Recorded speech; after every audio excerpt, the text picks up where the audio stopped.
Haleluya, shalom. Selamat pagi Bapak Ibu. Semua bersuka cita, amin. Masih banyak yang mengantuk mungkin karena tadi malam habis nonton karnaval. Saya lihat banyak orang ya Bapak Ibu.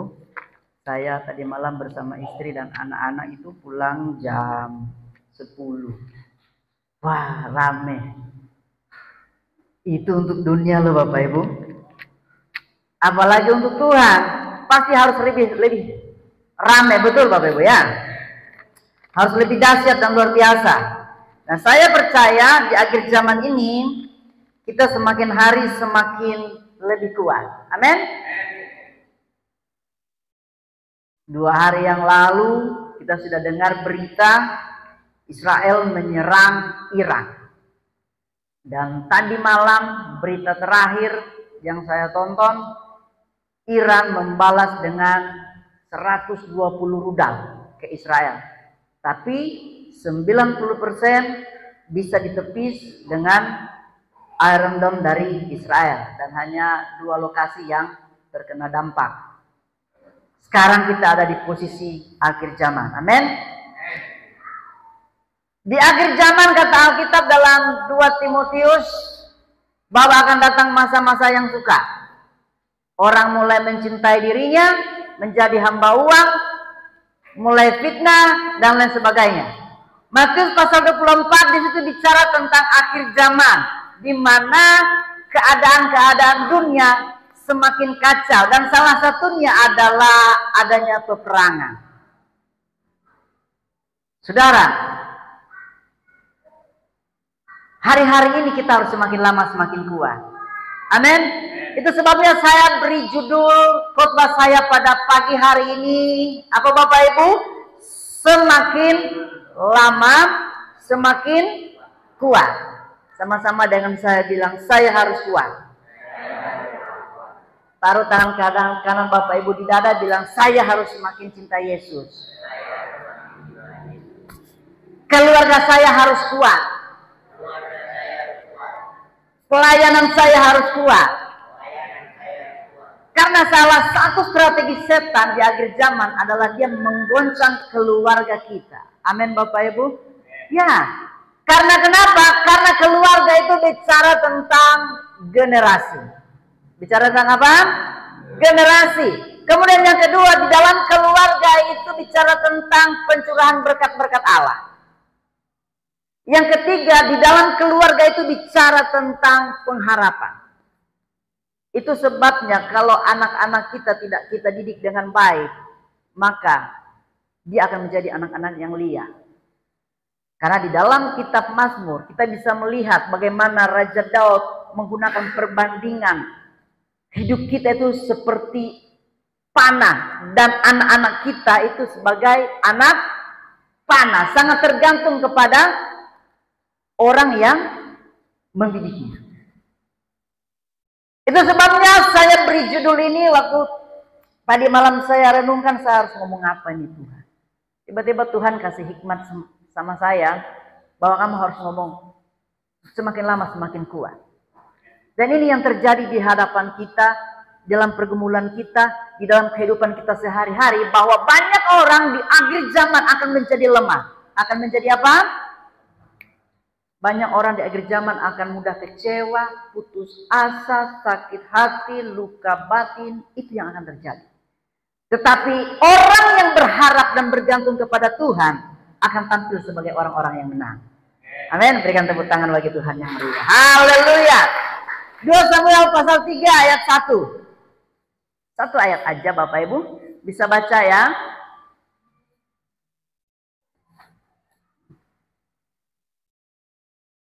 Oke, sudah ada di slide.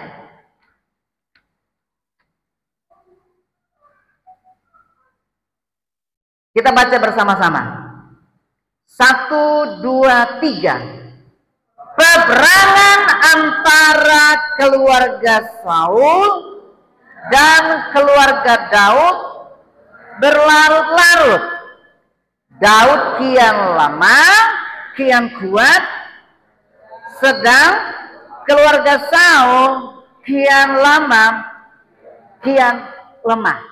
Bapak Ibu yang kekasih di dalam Tuhan, apa yang terjadi dengan keluarga Saul dan keluarga Daud? Apa? Peperangan. Tetapi apa dampaknya, apa pengaruhnya di dalam kehidupan Saul dan kehidupan Daud? Alkitab bicara buat kita, kehidupan keluarga Saul semakin lama semakin lemah. Sedangkan kehidupan keluarga Daud semakin lama semakin kuat. Tentunya ada rahasia yang luar biasa yang Tuhan mau singkatkan kepada kita melalui pembacaan pada pagi hari ini. Kita harus belajar dari keluarga Saul dan keluarga Daud. Yang terjadi di dalam kehidupan kedua keluarga ini adalah peperangan. Berlarut-larut lagi. Bapak Ibu ngerti berlarut-larut? Terus menerus. Ya, kita bisa lihat dari sejarahnya. Kalau kita baca di dalam Alkitab, mulai dari Daud terpilih untuk diurapi Tuhan sampai dia menjadi raja, sudah mulai ada peperangan. Puncaknya ketika orang-orang Israel mulai berseru, Daud mengalahkan musuh berlaksa-laksa, sedangkan Saul mengalahkan musuhnya beribu-ribu. Timbullah sakit hati dalam keluarga Saul. Bahkan anaknya yang bernama Mikal mengolok-olok Daud, saudara. Peperangan. Pertanyaan saya sederhana. Adakah di antara Bapak Ibu dalam keluarga berperang atau mengalami peperangan berlarut-larut dengan keluarga yang lain? Nanti Bapak Ibu sendiri jawab dalam hatinya. Tanpa kita sadari kadangkala hal yang demikian itu masih terjadi di dalam kehidupan kita, di dalam pelayanan kita, di dalam gereja. Ada orang sampai hari ini nggak pernah baku ngomong sama temannya, padahal satu gereja. Iya saudara, berarti ada sesuatu. Nah saudara yang kekasih di dalam Tuhan, kalau kita lihat pohon, misalnya pohon beringin. Pohon apa Bapak Ibu? Pohon beringin. Pohon beringin itu adalah pohon yang menurut saya yang luar biasa. Kenapa? Karena dia bisa tumbuh di mana saja. Bapak Ibu pernah lihat ada pohon yang di sela-sela batu seperti ini misalnya. Dia tumbuh di situ. Makin lama makin besar. Kalau tidak dipotong tuh makin lama makin besar dan akarnya makin memanjang. Padahal kalau kita bisa lihat, kita bisa perhatikan pohon tersebut waktu dia masih kecil, lalu mulai besar, bertumbuh terus menerus. Kita akan lihat bagaimana kondisi airnya, kondisi suhunya, sehingga dia bisa bertumbuh di sela-sela bebatuan seperti itu. Biasanya di samping rumah, kadang-kala di atas atap, ya, genteng. Itu dia ini bisa tumbuh loh Bapak Ibu. Kalau ada celah sedikit, dia bisa tumbuh di situ. Penuh dengan tekanan, himpitan, tapi dia bisa bertumbuh di daerah tersebut. Bapak Ibu, ini menggambarkan kepada kita bahwa di dalam kehidupan kita, kadangkala ada banyak persoalan-persoalan yang harus kita lalui. Amin Bapak Ibu? Iya. Kalau kita belajar dari kehidupan ini, maka kita akan dapati satu kesimpulan bahwa kehidupan ini itu sangat keras. Betul ya Bapak Ibu ya?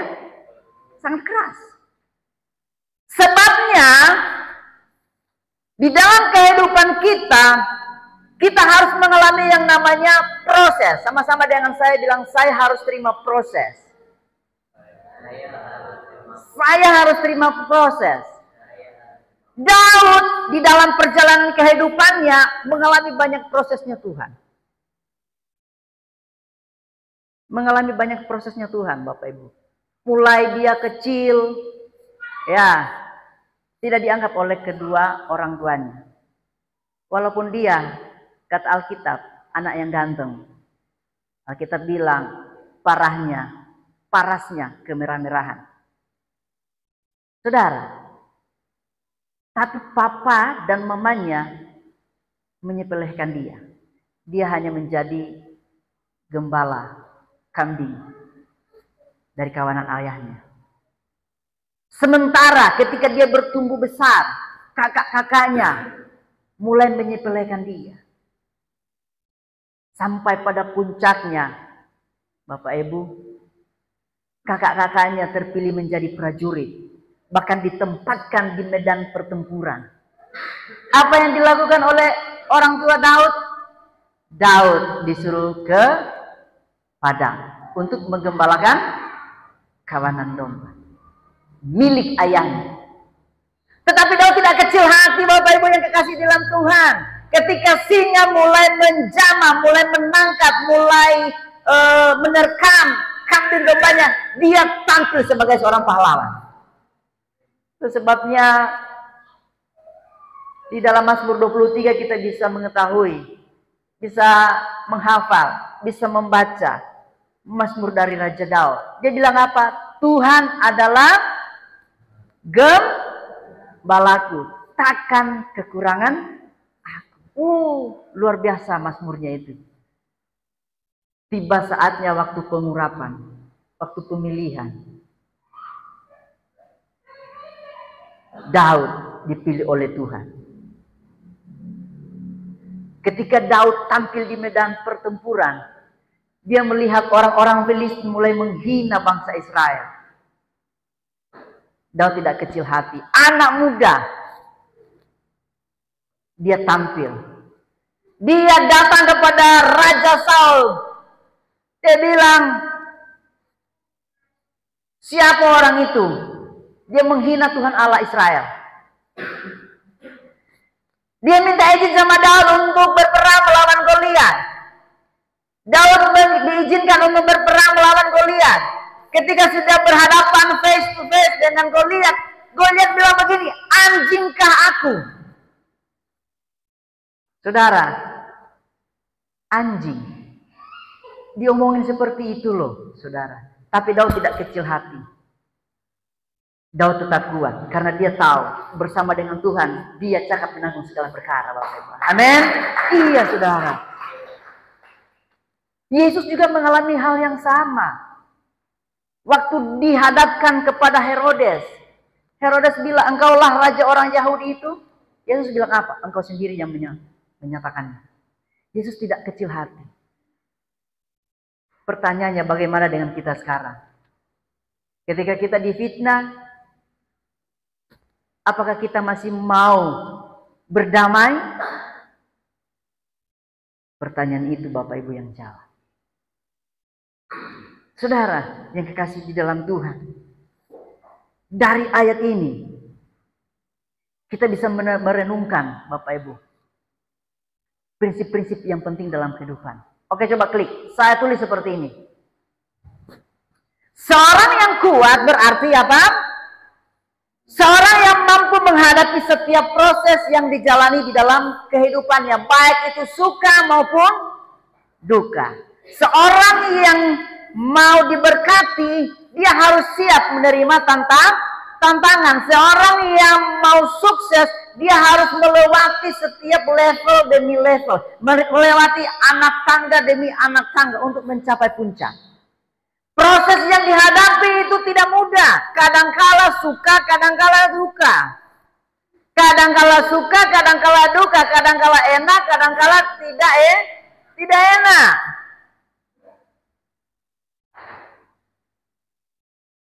Kadangkala menyenangkan, kadangkala tidak menyenangkan.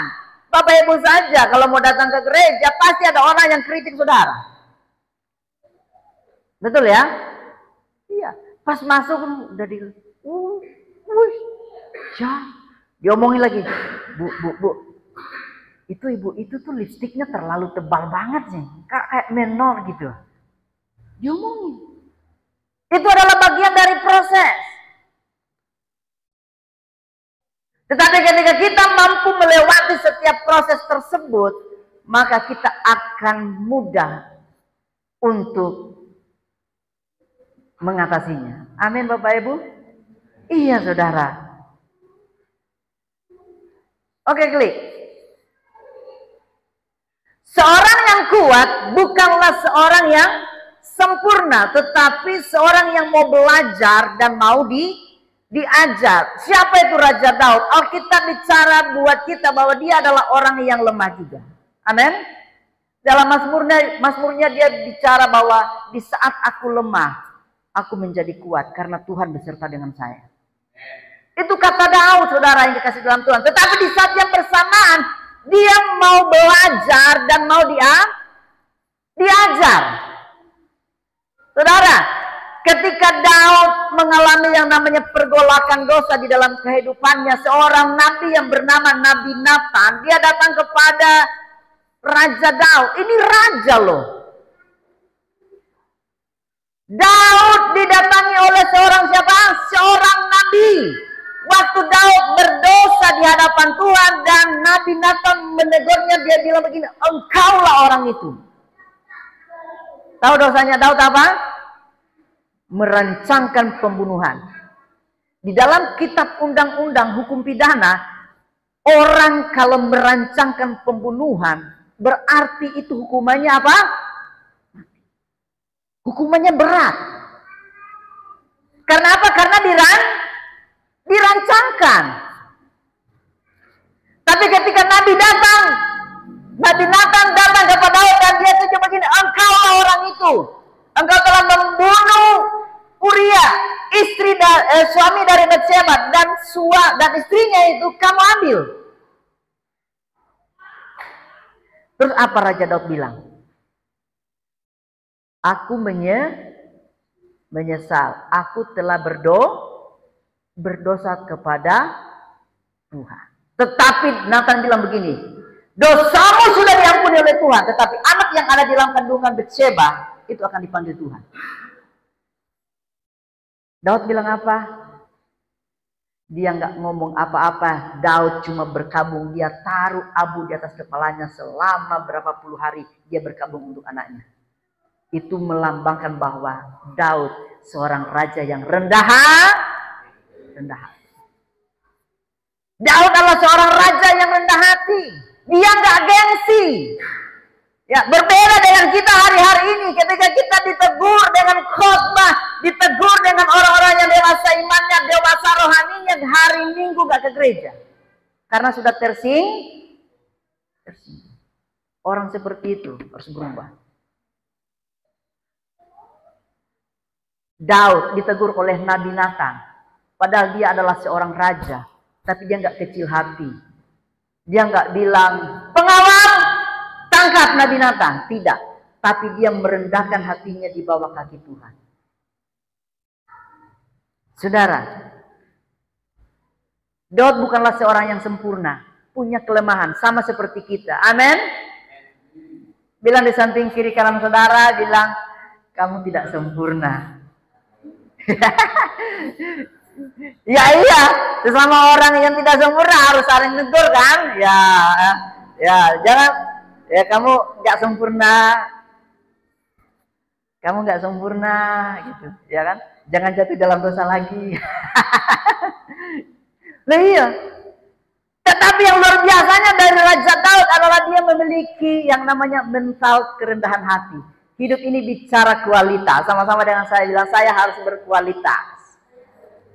Bicara kualitas. Orang kalau kualitasnya di dalam Tuhan, itu yang muncul adalah kerendahan hati.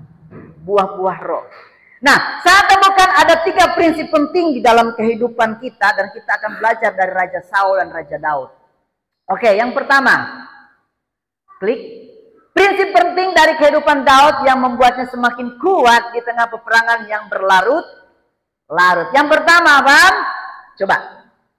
Apa Bapak Ibu baca? 1, 2, 3. Kekuatan yang bersumber dari Tuhan, bukan dari diri sendiri.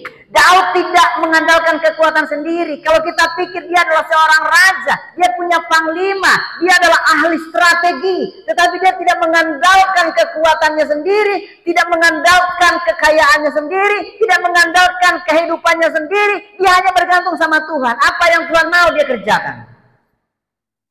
Waktu Daud pulang dari peperangan, dia melawan orang Filistin. Dia pulang untuk menjumpai keluarganya yang ada di daerah yang namanya Ziklag. Apa yang terjadi Bapak Ibu? Ketika dia tiba di depan desanya, dia melihat kotanya Ziklag terbakar hangus. Api membumbung tinggi ke langit. Di dalam tradisi perjanjian lama, dalam tradisi kerajaan atau peperangan Bapak Ibu, kalau kita melihat kejatuhan sebuah kota itu harus dibakar dan apinya harus membumbung tinggi ke langit. Berarti kota itu sudah tertunduk, artinya sudah kalah. Apa yang dilakukan oleh Raja Daud? Daud bersama dengan pasukannya yang hanya 300 orang Bapak Ibu yang dikasih dalam Tuhan. Menangis terseduh-seduh. Apa? Menangis.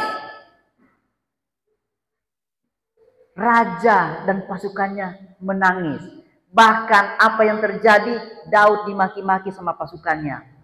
Diele-elei, saudara. Dijahat-jahatin sama pasukan-pasukannya. Tapi Daud tidak membalas yang jahat dengan yang jahat. Dia datang kepada Tuhan. Amin Bapak Ibu. Ya, lanjut dari kejadian itu adalah setelah Daud bertanya kepada Tuhan, Tuhan kasih jawaban yang luar biasa. Amin. Tuhan menjawab Daud. Daud bertanya, Tuhan, apakah saya harus mengejar orang-orang itu? Tuhan bilang apa? Kejarlah. Mereka belum jauh dari tempat kamu. Jadi ketika bangsa Israel diperintahkan untuk mengejar orang Filistin, mereka langsung mengejar. Dan apa yang terjadi? Orang-orang Filistin dibantai habis, saudara. Bahkan yang mau melarikan diri dikejar. Dan Raja Daud mengembalikan seluruh rampasan-rampasan termasuk istri dan anak-anak dari prajurit dan anak-anak dari Raja Daud. Semua kembali dengan selamat. Kita di sini bisa melihat bagaimana Tuhan bekerja, saudara yang dikasih di dalam Tuhan. Kadang-kadang kita diperhadapkan kepada masalah demi masalah yang tidak bisa kita pecahkan. Tetapi ketika kita mulai berseru, ya apa, di situ Tuhan bekerja. Kita bicara dalam Roma 8 ayat 28 bahwa Allah turut bekerja dalam segala hal untuk mendatangkan kebaikan. Amin. Iya, saudara yang kasih dalam Tuhan. Jangan kecil hati hanya karena persoalan-persoalan yang menumpuk yang kadang-kadang membuat kita mumet. Kita masih punya Tuhan. Betul ya Bapak Ibu?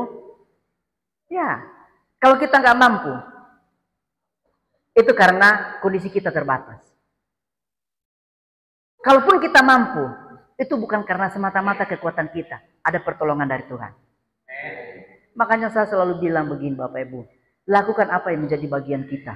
Di saat kita nggak mampu, biar Tuhan turun tangan yang melakukannya. Amin. Iya saudara. Jadi Daud tidak mengandalkan kekuatannya sendiri. Sama dengan Yesus. Ketika Yesus di hadapan mahkamah agama, orang mengolok-olok, ya, memaki-maki, salibkan dia. Bahkan ada orang-orang yang ada pada zaman itu mulai berkata, orang lain dia selamatkan, dia sendiri tidak mampu selamatkan. Yesus bilang apa? Sangkamu aku tidak bisa? Saya bisa memerintahkan batu-batu ini untuk membela saya. Tetapi biarlah itu tidak terjadi. Penggenapan dari Allah terjadi atas kehidupan kita. Atas kehidupanmu. Amin Bapak Ibu. Iya saudara. Daud menyadari betul bahwa penyertaan Tuhan begitu dahsyat dan luar biasa. Coba kita baca di dalam 1 Samuel 16 ayat 13. 1 Samuel 16 ayat 13. Sumber kekuatan Daud itu bukan pada keinginan dirinya sendiri. Coba 1 Samuel 16 ayat 13. Bisa Angel?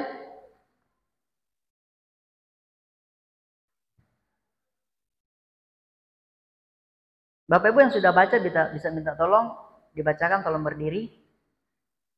1 Samuel 16 ayat 13. 1 Samuel 16 ayat 13. Samuel mengambil tabung tanduk yang berisi minyak itu dan mengurapi Daud di tengah-tengah saudaranya. Sejak hari itu dan seterusnya berkuasalah roh Tuhan atas Daud. Lalu berangkatlah Samuel menuju Roma. Ya, terima kasih Pak Bagio. Apa yang terjadi dengan Daud? Daud tidak mengandalkan kekuatan dirinya sendiri, tetapi karena Tuhan yang menyertainya. Dalam kehidupan kita Bapak Ibu, pastikan penyertaan Tuhan berlaku atas kehidupan kita. Setiap aktivitas kita, sertakan Tuhan di dalamnya. Sangat jauh berbeda dengan Saul. Kalau kita lihat coba kehidupan Saul, coba 1 Samuel 16 ayat 14. Coba Angel, 1 Samuel 16 ayat 14.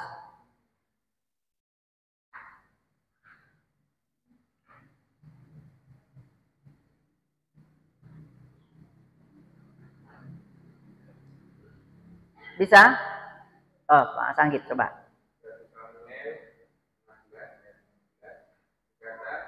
Lalu berkatalah hamba-hamba Saul kepadanya, ketahuilah roh jahat yang daripada Allah mengganggu engkau. Oke, dari ayat ini kita bisa ambil kesimpulan bahwa dahulu Raja Saul adalah orang yang diurapi Tuhan. Dia sendiri adalah seorang raja yang dipilih Tuhan. Tapi pada akhirnya roh Tuhan itu undur daripada Daud. Dan yang menggantinya roh siapa? Roh iblis. Saudara, Daud mengandalkan kekuatan Tuhan. Yang kedua, Bapak Ibu yang dikasih di dalam Tuhan, apa prinsip-prinsip yang penting sehingga Daud makin lama makin kuat? Yang kedua adalah kekuatan yang teruji oleh proses. Nah, pada ayat yang kita baca tadi di dalam 2 Samuel pasal 3 ayat 1, kita mendapati adalah peperangan yang berlarut-larut. Ketika peperangan yang berlarut-larut itu tidak bisa diatasi, sementara Raja Daud tetap mendekatkan kepada Tuhan, peperangan yang dia alami itu membuatnya tetap kuat. Kenapa? Karena ada Tuhan yang menyertainya. Apa yang sekarang menjadi peperangan di dalam Bapak Ibu, di dalam kehidupannya, saya tidak tahu Bapak Ibu sendiri yang bisa mengetahuinya. Apakah itu cicilan? Apakah itu kredit? Hutang? Berbagai macam. Apalagi sekarang ini, anak-anak sudah lulus, berpikir uang SPP berapa, berpikir mau sekolah di mana, berpikir mau bayar kapan, sudah mikir ke situ. Itu adalah peperangan di dalam kehidupan kita. Itu adalah peperangan sehari-hari. Iya saudara, besok kita mau makan apa, itu adalah peperangan. Besok ada uang apa tidak, besok bisa makan KFC atau tidak, itu adalah peperangan. Saudara yang dikasihi di dalam Tuhan, kekuatan yang dialami oleh Raja Daud karena melalui proses. Setiap orang di dalam kehidupan Bapak Ibu Saudara dan saya punya proses masing-masing. Sama-sama dengan saya bilang, saya punya proses sendiri. Proses dari Bapak Gembala dengan saya berbeda. Saya dengan Pak Bagio prosesnya berbeda-beda. Saya dengan Pak Purnomo, Mas Ang itu berbeda-beda. Tetapi semuanya menjalani karena penyertaan Tuhan. Saudara yang dikasihi di dalam Tuhan, Daud teruji karena proses itu. Murid-murid Yesus, mereka dulunya adalah orang-orang yang tidak memiliki latar belakang pendidikan yang tinggi.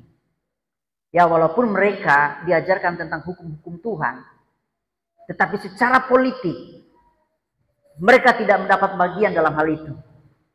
Tapi Yesus memilih mereka.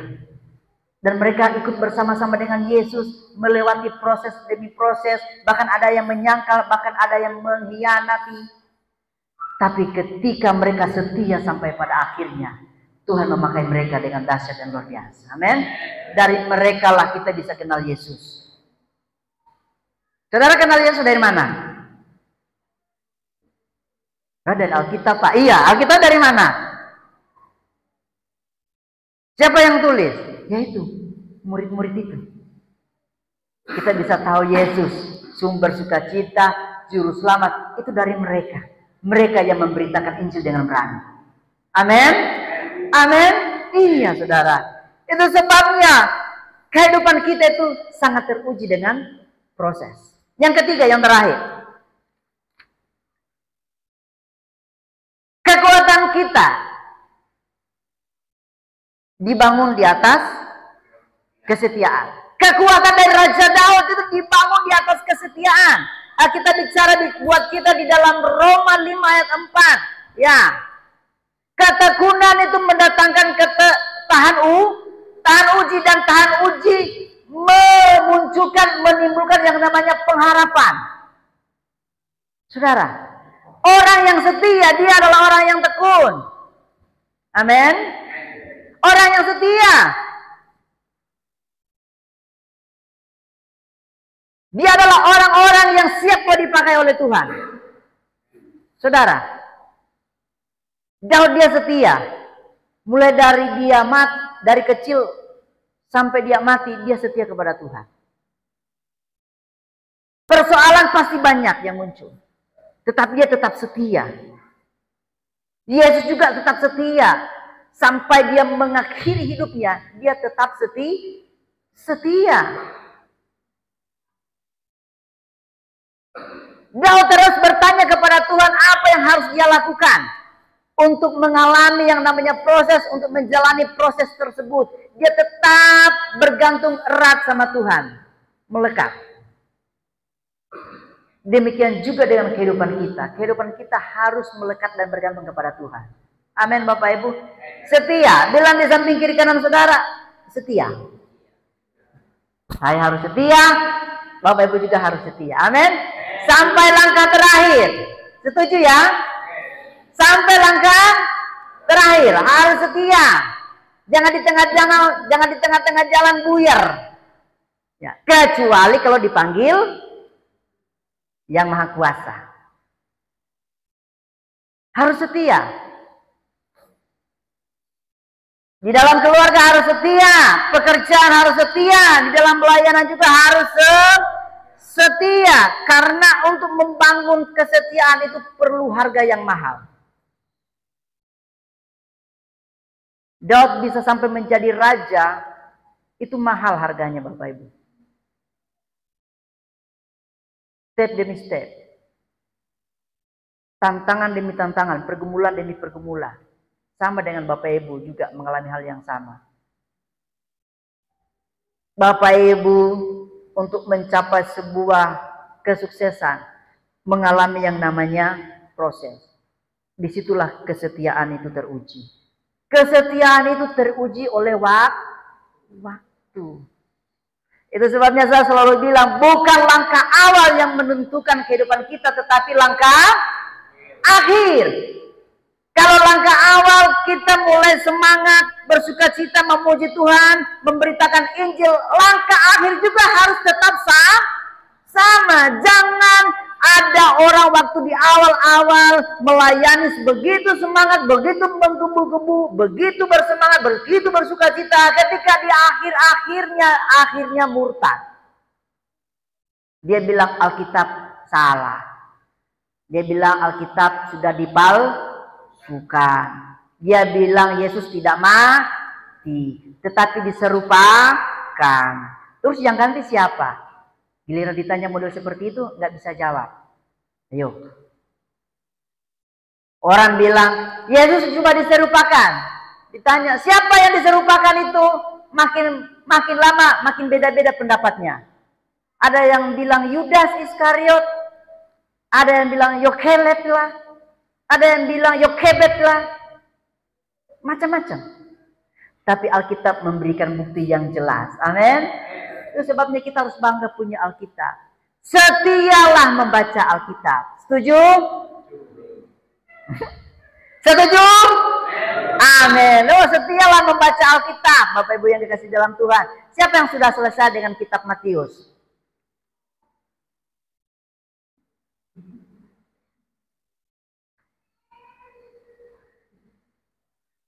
Siapa yang sudah selesai dengan kitab Yunus?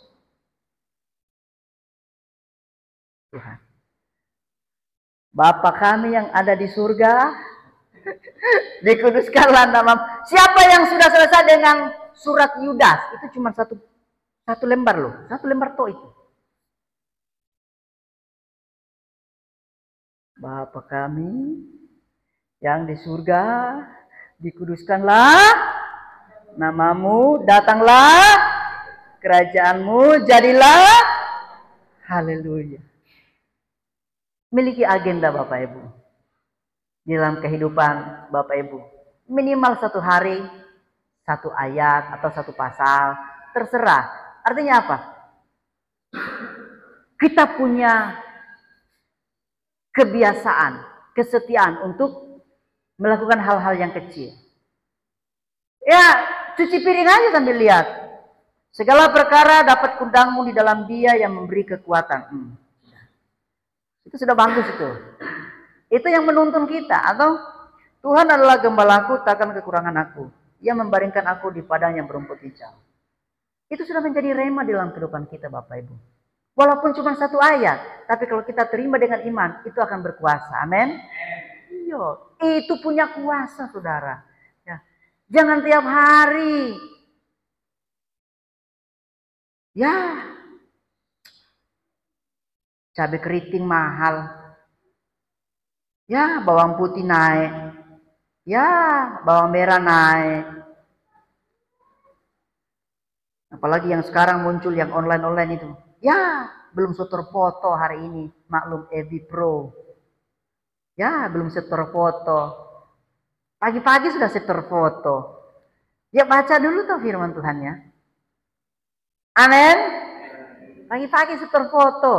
Kadang-kadang saya lihat istri saya. Sudah baca? Sudah rame-rame setor foto. Biar ada 0,01 dolar. 0,01 dolar. Itu berapa tuh? Sekarang kan rame-rame yang kayak begituan. Belajarlah untuk setia dalam perkara-perkara kecil. Amin. Pasti Tuhan sediakan perkara-perkara yang besar. Karena kalau kita mau lihat hidup kita ini, aduh saudara, kita nggak mampu, betul ya?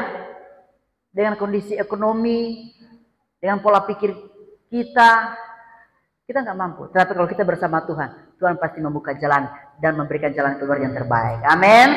Saudaraku yang kekasih dalam Tuhan, saya akhiri, saya tutup. Coba klik. Kisah Daud dan Saul bukanlah sekedar catatan sejarah. Ini adalah cermin bagi perjalanan rohani kita.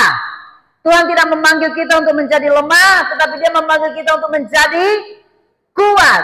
Sama seperti Daud, semakin lama semakin kuat. Nah, saya coba pelajari ada beberapa hal yang sebagai kesimpulan saya. Yang pertama, coba klik. Udah ya. Adalah kembalilah kepada sumber kekuatan sejati, yaitu Yesus Kristus. Yang kedua adalah percaya pada setiap prosesnya. Yang ketiga adalah hiduplah dalam kesetiaan. Tuhan Yesus memberkati. Berikan tepuk tangan yang paling dahsyat bagi Tuhan.